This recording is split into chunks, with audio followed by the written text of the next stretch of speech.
Olá, você que gosta, você que ama, você que quer aprender a palavra de Deus. Hoje, mais uma aula.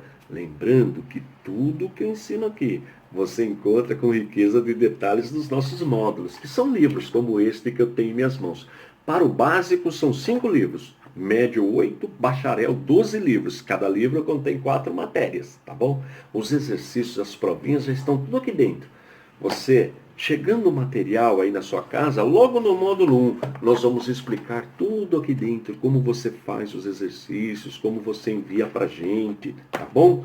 E aí, você fazendo as atividades, enviando pra gente, 1 ano, você recebe aí na sua casa o seu diploma, olha o nosso diploma, recebe histórico escolar com todas as matérias lançadas, tá bom?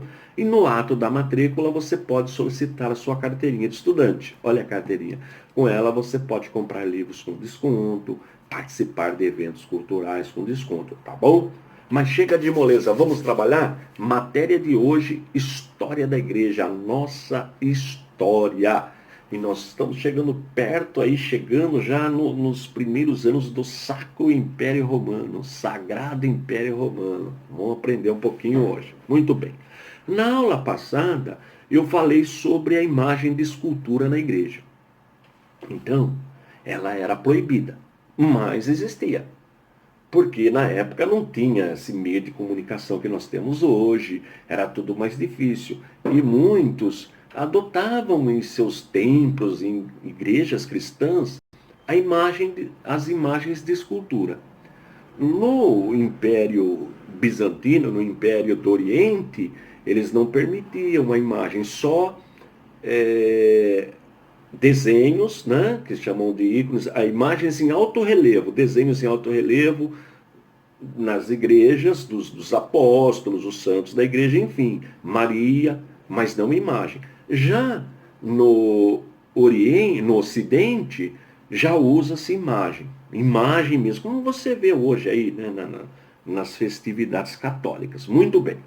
Mas nesse período, o Papa era contra, a igreja era contra. Então nós vamos encontrar o iconoclata, ou iconoclasta, né? Perdão, iconoclasta, que significa quebrador de imagem. Olha aí na tela. Iconoclasta, quebrador de imagem. Estes homens eram treinados, pessoas piedosas, padres da igreja, eles iam no templo fiscalizar se tinha imagem. Se tivesse, eles quebravam tudo. Quebravam tudo, porque era proibido. Não podia. Era considerado idolatria. A igreja não permitia. Então foi isso que nós aprendemos na aula passada. Aprendemos também que o São Damasceno, um homem piedoso, João Damasceno, porque ele era da cidade de Damasco, na Síria. Um homem piedoso, coloquei até uma imagem dele, olha aí, que viveu entre o ano 675 e 749. Ele era muito estudioso, um homem piedoso, estudioso, e ele achava que a igreja precisava das imagens porque ela seria como uma cartilha dos analfabetos. A maioria não sabia ler e escrever. Então, por meio das imagens, ia lembrando. Não é assim que a criança aprende por meio de gravuras? Então, essa era a ideia dele.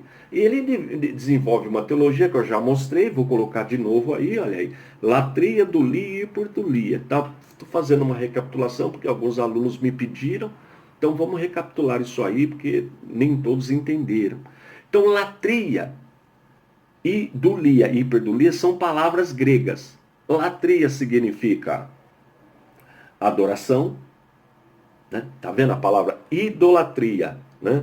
Quem adora ídolos, que é proibida. A idolatria é um pecado gravíssimo, pior do que a prostituição ainda. E olha que prostituição é grave, mas pior do que a prostituição é a idolatria. Por que que ela é pior? Porque a pessoa fica cega. O adorador de ídolos, ele é cego. Como é que Deus vai atender uma pessoa que adora uma imagem de escultura? Não, Deus é espírito, e importa que os seus verdadeiros adoradores o adorem em espírito e em verdade.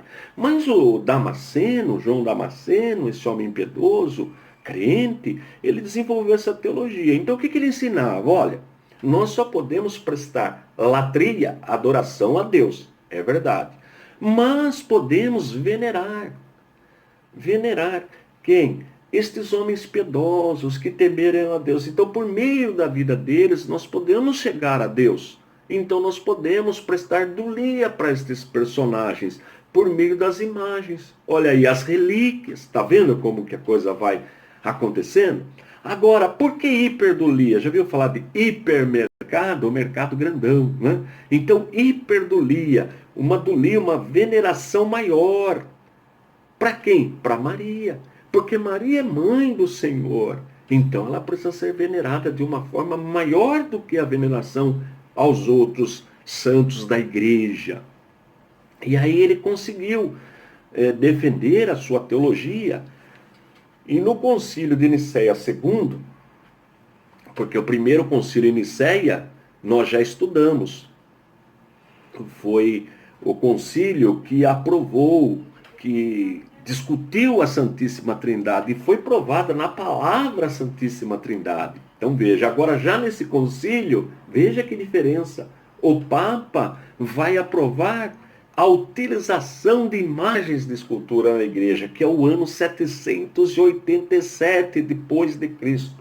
Então, se alguém perguntar para você quando que a imagem de escultura foi oficializada na igreja, quando que a igreja aceitou essa questão de veneração, de hiperveneração ou hiperdulia a Maria, quando surge isso? Quando isso é oficializado? Agora é um documento oficial, carimbado pelo Papa.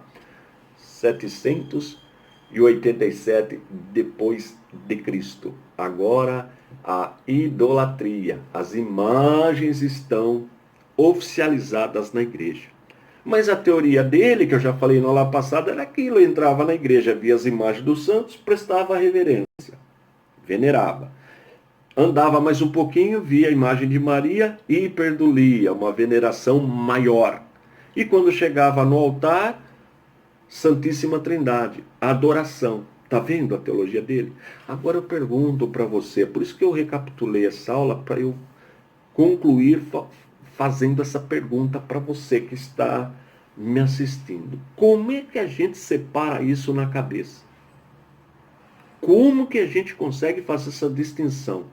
Não, agora eu estou venerando, agora eu estou adorando. Como? Quando você vê esses dias, né, a gente viu aí pelo país esses cultos, estas questões, como que o católico consegue fazer essa separação? Você acha que dá para separar? Você que acompanha as procissões, esses cultos, no caso do Brasil, a padroeira do Brasil, não fica difícil? Então, essa é a situação que a igreja fica agora a partir do ano 787. É oficializado, né?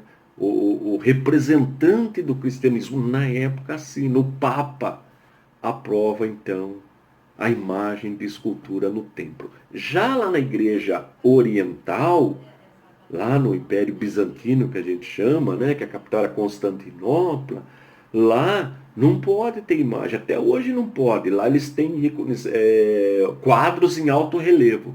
São quadros, gravuras, onde tem a gravura dos santos, mas não tem imagem. É proibida imagem. Interessante, não é? É muito parecido, mas tem essa diferença, tá bom? Dominou esse assunto? Eu falei também na aula passada sobre a batalha que teve na França, na cidade de Tours, no ano 732, que Carlos Martelo, a pedido do Papa, formou um exército para combater o islamismo. Então a igreja agora lança a mão da arma, da espada, forma um exército para defender, para se defender contra o Islã, que vinha dominando tudo. Já tinha dominado o Oriente, menos Constantinopla, e agora, porque Constantinopla tinha defesas naturais, era difícil, então não conseguiram conquistar Constantinopla, mas foram invadindo a Europa. E quando chega na França, então, no ano 732, a igreja vence o exército muçulmano, quer dizer, reteve, parou ali o domínio muçulmano. Se não fosse isso, provavelmente nós teríamos outros símbolos religiosos, né, no mundo, não seria a cruz. Mas nessa batalha, esse guerreiro, esse Carlos Martel, consegue vencer essa batalha. tá bom? E agora, assim, na próxima aula nós vamos ver a história do neto de Carlos Martelo, Carlos Magno, que começa então o Sacro Império Romano, ou seja, Sagrado Império Romano, tá bom? Que a igreja vai formar aí com um exército, vai ter um exército à sua disposição para defender o domínio temporal. Então a igreja, além do domínio espiritual que ela cuida, ela também vai cuidar do domínio temporal, tá bom? Um exército chamado Sacro Império Romano, tá bom? Mas isso é assunto para a próxima aula. Olha, não vai esquecer de pedir o material. Aproveita a oportunidade, visita o site. Eu vou só falar, entra, faz esse favor para mim. Faz esse favor, entra lá no nosso site, www.cp.com.br, vê tudo que tem lá, use material, pode baixar, ler, fique à vontade. Tem mais de 400 matérias para você lá. E aí você entra na loja, vê o curso, analisa direitinho, vê os valores lá. Aí se você enviar um WhatsApp para mim, pelo WhatsApp, enviar uma mensagem, falar, eu assisto às aulas, eu vi lá, eu quero aquele desconto que o pastor Antônio falou, que pode chegar a 50%. Aí nós vamos abençoar a sua vida, tá bom? O WhatsApp é 21 986 223266. 21 986 223266. Aproveita, dá um like aí, um joinha aí, divulgue para o pessoal. Quanto mais pessoas assistindo às aulas, mais pessoas aprendendo a palavra de Deus. Me ajude aí, ok? Deus abençoe sua vida. Forte abraço e fique na paz de nosso Senhor e Salvador Jesus Cristo.